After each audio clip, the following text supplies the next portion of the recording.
Hello दोस्तों, स्वागत है आपका हमारे यूट्यूब चैनल और संस्कृत पढ़े में।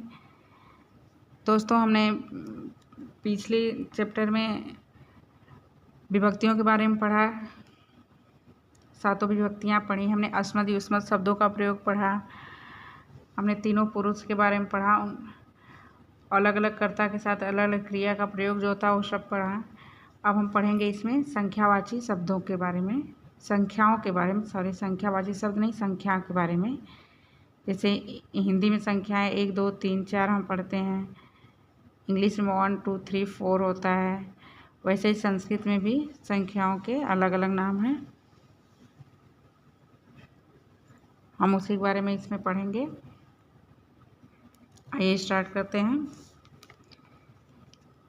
एक सूर्य, एक सूर्य, सूर्य एक ही होता है, तो वही बताया गया है कि एक सूर्य, एक सूर्य। एक चंद्र, एक चंद्रमा। एक छात्र, एक छात्र। जो 1 होती है गिनती, काउंटिंग 1 होती है, एक होती है हिंदी में, उसको हम संस्कृत में एक बोलते हैं। समझ में आ रहा है आप लोगों को? एक सूर्य, एक चंद्र, एक छात्र। द्वौ, 2, जिसे हम 2 बोलते हैं हिंदी में, इंग्लिश में 2 बोलते हैं, संस्कृत में द्वौ बोलते हैं। एक के बाद द्वौ आता है। द्वौ हस्तौ, हाथ कितने होते हैं?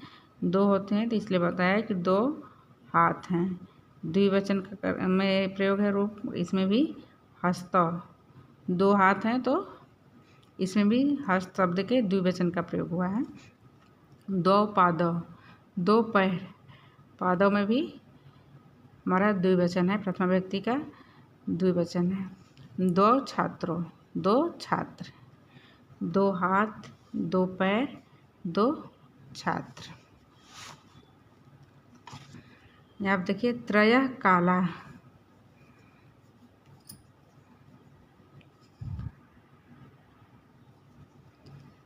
त्रयः का अर्थ है 3। त्रयः काला, काला यानी काल, काल यानी समय। समय को काल कहते हैं ना। जैसे वर्तमान काल हो गया, भूतकाल हो गया, भविष्य काल हो गया। इंग्लिश में जैसे वो प्रोनाउंस करते हैं प्रेजेंट टेंस, पास्ट और फ्यूचर, उसी तरह इसको काल को, समय को इसमें संस्कृत में काला कहा गया है। 3 काल हैं, भूतकाल, वर्तमान काल और भविष्य काल। देखिए ये बीत चुका है, इसको ब्लैक में कर दिया है। ये हमारा वर्तमान के बारे में इसमें दिखाया है और ये भविष्य के बारे में दिखाया है। तो 3 काल, 3 समय जो होते हैं उसके बारे में बताया है। 3 समय या 3 काल। त्रयः अश्व, 3 घोड़े। अश्वा, त्रयः अश्वा। इसका रूप भी राम की तरह ही चलता है अश्व शब्द का। रामः रामौ रामात्, अश्वः अश्वौ अश्वाः, 3 घोड़े। त्रयः छात्रा, छात्रः छात्रौ छात्राः, 3 छात्र हैं, तो बहुवचन का प्रयोग हुआ है। त्रयः छात्र, 3 छात्र हैं। यहाँ पर देखिए, चत्वारः पादाः अश्वस्य, चत्वारः वेदाः, चत्वारः छात्राः। चत्वारः पादाः अश्वस्य, अश्वस्य मतलब घोड़े के, इसमें षष्ठी व्यक्ति का देखिए प्रयोग है। रामस्य, वैसे हो गया अश्वस्य, घोड़े के 4 पैर। चत्वारः यानी 4, पादाः पैर, घोड़े के 4 पैर। चत्वारः वेदाः, 4 वेद, मतलब जो चीज़ें सार्वभौमिक हैं, हमेशा रहने वाली हैं, उन चीज़ों के बारे में बताया गया है कि जैसे पैर हमेशा 4 ही होते हैं, वेद भी 4 हैं। चत्वारः छात्राः, 4 छात्र हैं। पंच अंगुलयः, पंच का अर्थ है 5, पंच का क्या अर्थ है? 5, 5 अंगुलियाँ। हाथों की अंगुलियाँ 5 होती हैं, तो उसी बारे में बताया गया। पंच अंगुलयः, 5 अंगुलियाँ। पंच पांडवाः, और पंच क्या है? 5 क्या होते हैं? पांडव। आपने हमेशा सुना होगा किसी भी बात में 5 पांडव, तो पांडव 5 थे ही, इसलिए उनका नाम एक हो गया है, कहने के लिए उक्ति हो गई है कि पंच पांडव, 5 पांडव। पंच छात्रा, 5 छात्र है। यहाँ पे समझ में आ रहा है आप लोगों को? आइए यहाँ पे देखते हैं।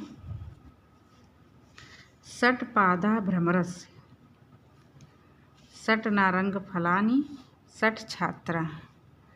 षट का अर्थ है 6, 6 पैर किसके हैं? भ्रमर के। इसमें भी देखिए षष्ठी विभक्ति का प्रयोग हुआ है।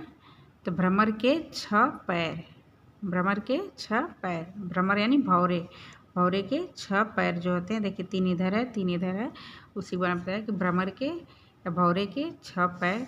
षट नारंग फलानी, 6 क्या है? संतरे का फल। नारंगी का अर्थ है संतरा, संतरे के फल। 6 संतरे हैं या फिर 6 संतरे के फल। षट छात्रा, 6 छात्र हैं। संस्कृत में 6 शब्द के लिए, 6 शब्द के लिए षट का प्रयोग होता है। षट का अर्थ होता है 6, 6। सप्त मोदका, सप्त का अर्थ है 7, मोदका का अर्थ है लड्डू। 7 लड्डू हैं, लड्डू यहाँ पे हैं तो क्या 7 लड्डू। सप्त दिनानि सप्ताहे, ये भी सार्वभौमिक चीज़ है, सब हमेशा रहने वाली कि सप्त दिनानि सप्ताहे मतलब एक सप्ताह में। देखिए यहाँ पे सप्तमी विभक्ति का प्रयोग है सप्ताहे, रामे। सप्ताह में 7 दिन, सप्ताह में 7 दिन। सप्ताह में 7 दिन होते ही हैं, देखते हैं जैसे आप रविवार, सोमवार, मंगलवार, बुधवार, गुरुवार, शुक्रवार और शनिवार। सप्ताह के जो 7 दिन है उसके बारे में बताया कि 7 दिन, सप्ताह में 7 दिन। यहाँ पे सप्त छात्रा, 7 छात्र हैं।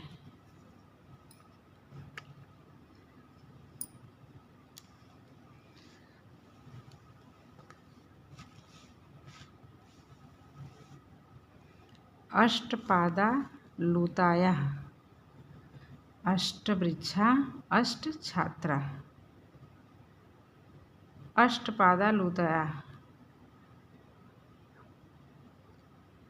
अष्ट का अर्थ है 8, अष्ट का क्या अर्थ है? 8। लूताया का अर्थ है मकड़ी। चित्र में देखिए मकड़ी लग रही है ना, मकड़ी के 8 पैर, इसका अर्थ हो गया मकड़ी के 8 पैर। अष्टवृक्षा, 8 वृक्ष।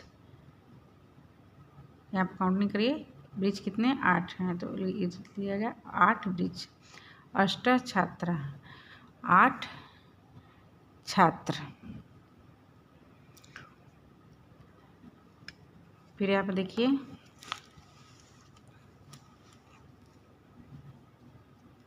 नव कुकुरा, नवग्रहा, नव छात्रा।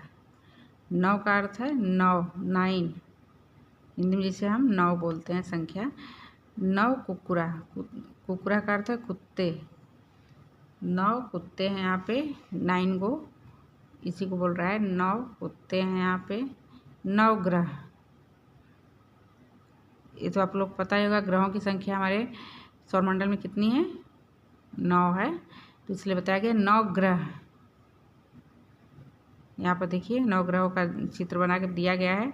सूर्य, चंद्र, मंगल, बुध, गुरु, शुक्र, शनि, राहु, केतु आदि सब बनाया है। 9 छात्र, यहाँ पे छात्र कितने हैं? 9 हैं। क्रमशः सार्वभौमिक चीज़ों के साथ इन सब चीज़ों को भी जोड़ के बताया जा रहा है कि कैसे 1 छात्र, 2 छात्र, 3 छात्र, 4 छात्र, 5, 6, 7, 8, 9 छात्र हैं। 10 अंगुलियाँ,